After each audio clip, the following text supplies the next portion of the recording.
আসসালামু আলাইকুম। নিয়মিত বাংলা সংবাদ আপনাদের স্বাগতম। শুরুতে থাকছে শিরোনাম, এরপর বিস্তারিত। রেহানা ফিরছেন লন্ডন, হাসিনাকে না বলে দিয়েছে ব্রিটেন। এদিকে বাংলাদেশে অন্তর্ভুক্তিমূলক গণতন্ত্র পুনরুদ্ধারে পূর্ণ সমর্থনের আশ্বাস জানিয়েছে জাতিসংঘ মহাসচিব।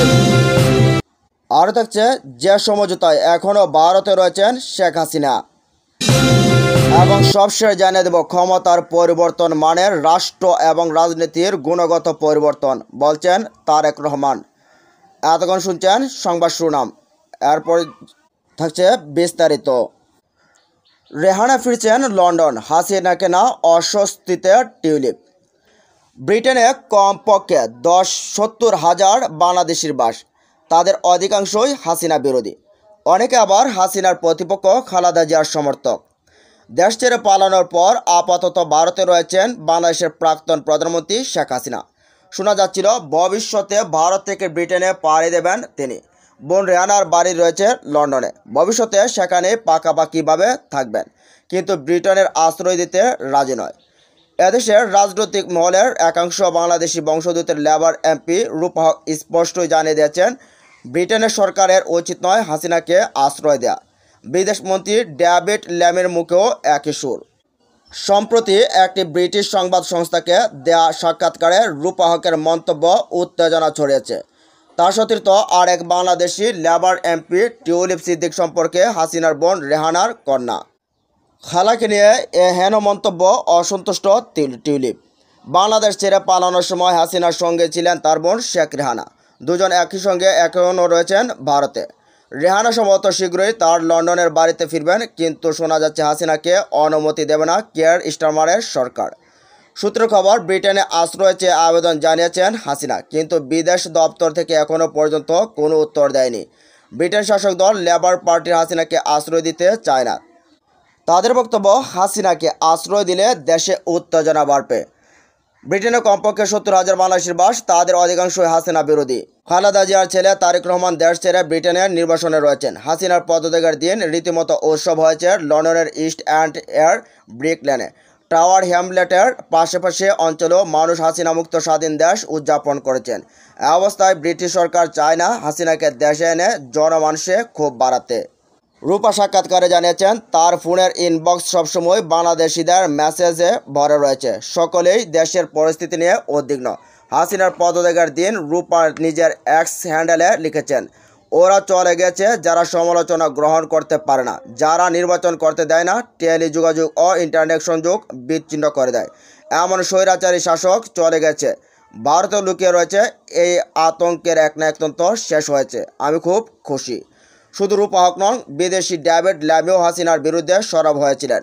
তিনি বিবৃতি দিয়ে বলেছিলেন, গত কয়েক সপ্তাহে যা ঘটেছে তার পূর্ণাঙ্গ ও নিরপেক্ষ রাষ্ট্রপুঞ্জ পরিচালিত তদন্ত বাংলাদেশের মানুষের প্রাপ্য। বাংলাদেশের মানুষ শান্তিপূর্ণ গণতন্ত্র পাক। এ অবস্থায় অবস্বস্তিতে টিউলিপ। তিনি হ্যাম্পস্টেড কেন্দ্রের প্রতিনিধি। এ অঞ্চলের বাসিন্দাদের বেশিরভাগই শ্বেতাঙ্গ ব্রিটিশ। টিউলিপ বেশ জনপ্রিয় নিজের কেন্দ্রে। জনপ্রিয়তার জন্য স্টারমারের মন্ত্রিসভাতেও জায়গা পেয়েছেন তিনি। কিন্তু বাংলাদেশের পরিস্থিতি ও হাসিনার সঙ্গে পারিবারিক যোগ নিয়ে বেশ চাপে তিনি। একটি সংবাদপত্রে লেখাও হয়েছে, টিউলিপ উত্তর লন্ডনের 20 লক্ষ পাউন্ড মূল্যের যে 5 কামরার বাড়িতে থাকেন, সেটির মালিক আব্দুল করিম নামে এক ধনকুবের। করিম হলেন হাসিনার ঘনিষ্ঠ ও আওয়ামী লীগের সদস্য। টিউলিপের দাবি, তিনি বাজার দর অনুযায়ী ভাড়া দিয়ে থাকেন। তার বাসস্থানের কথা পার্লামেন্ট জোনে, কিন্তু তাতে সমালোচকদের মুখ বন্ধ করা যায়নি। তাছাড়া বাংলাদেশে আন্দোলন চলাকালীন টিউলিপ একটি কথাও বলেননি। এদিকে বাংলাদেশে অন্তর্ভুক্তিমূলক গণতন্ত্র পুনরুদ্ধারে পূর্ণ সমর্থনের আশ্বাস জাতিসংঘ মহাসচিবের। জাতিসংঘ মহাসচিব অ্যান্টোনিও গুতেরেস বাংলাদেশের একটি অন্তর্ভুক্তিমূলক ও সমৃদ্ধ গণতন্ত্র পুনরুদ্ধার প্রচেষ্টায় অন্তর্বর্তীকালীন সরকারকে পূর্ণ সমর্থন প্রদানের আশ্বাস দিয়েছেন। অন্তর্বর্তী সরকারের প্রধান উপদেষ্টা অধ্যাপক ডক্টর মোহাম্মদ ইউনূসের কাছে পাঠানো এক বার্তায় তিনি এ আশ্বাস দেন। জাতিসংঘ মহাসচিব 16 আগস্ট স্বাক্ষরিত এ বার্তায় অন্তর্বর্তী সরকারের প্রধান উপদেষ্টা হিসেবে দায়িত্ব পালন গ্রহণের জন্য অধ্যাপক ইউনূসকে শুভেচ্ছা জানান এবং বাংলাদেশে শান্তি ফিরিয়ে আনার এবং সংসদীয় নির্বাচন অনুষ্ঠানের প্রচেষ্টাকে স্বাগত জানান। অ্যান্টোনিও গুতেরেস বলেন, দাঁড়িয়ে আছে। এ সময়ের একটি গুরুত্বপূর্ণ সন্ধিক্ষণে দাঁড়িয়ে আছে। এ সময়ে জাতিসংঘ একটি অন্তর্ভুক্তিমূলক ও সমৃদ্ধশালী গণতন্ত্র প্রতিষ্ঠার প্রয়াসকে পূর্ণ সমর্থন দেয় এবং এ লক্ষ্যে আপনার সরকারের সাথে কাজ করতে এবং বাংলাদেশের জনগণের কল্যাণে কোনো সহায়তা চাওয়া হলে আবাসিক সমন্বয়ক ও জাতিসংঘের কান্ট্রি টিমের মাধ্যমে তা প্রদানে প্রতিশ্রুতিবদ্ধ। ভারতে বলা হয়, এই ক্রান্তিকালে সহিংসতা অবসান, জবাবদিহিতা নিশ্চিতকরণ, আইনশৃঙ্খলা পুনরুদ্ধার এবং গণতান্ত্রিক নির্বাচনের পথরেখা পরিকল্পনায় আপনার নেতৃত্ব অত্যন্ত গুরুত্ব বহন করবে। আমার আশা, আপনার সরকার যুব সমাজ ও নারীদের পাশাপাশি সংখ্যালঘু এবং জাতিগত নৃতাত্ত্বিক জনগোষ্ঠীর কণ্ঠস্বর বিবেচনা নেওয়া সহ একটি অন্তর্ভুক্তিমূলক পন্থা অবলম্বন করবে। জাতিসংঘ মহাসচিব সকল নাগরিক, বিশেষ করে সংখ্যালঘুদের পূর্ণ সুরক্ষা নিশ্চিতে অন্তর্বর্তী সরকারের উপর আস্থা প্রকাশ করেন। তিনি বলেন, বিশেষ করে মিয়ানমারের অবনতিশীল পরিস্থিতির প্রেক্ষিতে রোহিঙ্গা শরণার্থীদের কল্যাণ নিশ্চিতে আমি আপনাকে জোরালোভাবে অনুরোধ করছি। এদিকে যে সমঝোতায় এখনও ভারতে রয়েছেন শেখ হাসিনা, বাংলাদেশের সদ্য প্রাক্তন প্রধানমন্ত্রী শেখ হাসিনাকে নিয়ে বাংলাদেশ এয়ারফোর্সের একটি বিমান দিল্লির কাছে গাজিয়াবাদের হিন্ডন বিমানঘাঁটিতে অবতরণ করে ঠিক 15 দিন আগে। সেদিন 15 আগস্ট সন্ধ্যায় ওই বিমানঘাঁটিতে শেখ হাসিনা ও তার বোন শেখ রেহানাকে স্বাগত জানান ভারতের জাতীয় নিরাপত্তা উপদেষ্টা অজিত দোভাল।